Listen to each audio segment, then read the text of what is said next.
Hello, bienvenue dans une nouvelle analyse du calendrier de l'horreur. Aujourd'hui, on va parler d'une femme chauve-souris qui a été réalisée par Albert Joseph Pénaud vers 1890.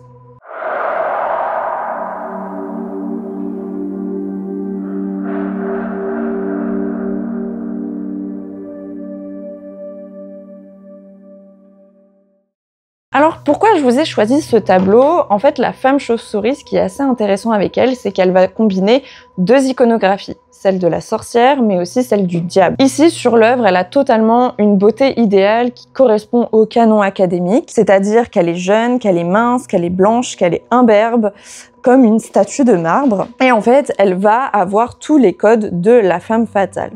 Elle va avoir un regard fixe et pénétrant, comme hypnotisant le spectateur. Elle a une chevelure indomptable et une nudité qui sous-entend une sexualité démoniaque et libérée, comme ce qu'on avait déjà vu sur les représentations de sorcières avec le sabbat de Faliero, si vous ne l'avez pas vu et que vous ne regardez pas les cases dans l'ordre. Dans le tableau, elle semble jeter un sort avec ses mains levées et on a vraiment l'archétype de la jeune sorcière sensuelle.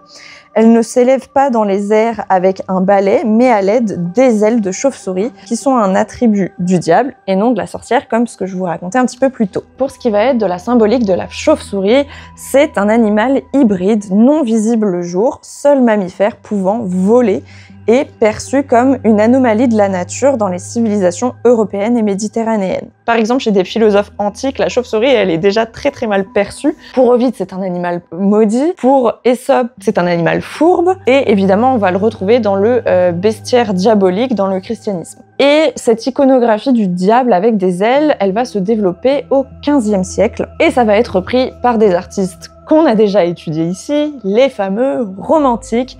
Allez voir les cases précédentes si vous voulez savoir ce qu'est un romantique. C'est un animal qui est mi-effrayant, mi-décadent, et même s'il a pu effrayer, il va quand même connaître une petite mode, notamment chez les artistes Art Nouveau et symbolistes. Et il y aura aussi, bien évidemment, une association avec une nouvelle créature qui est le vampire. Notamment avec la publication de Dracula de Bram Stoker, et si vous aimez les vampires, j'avais analysé des œuvres d'art dans le film Dracula de Coppola.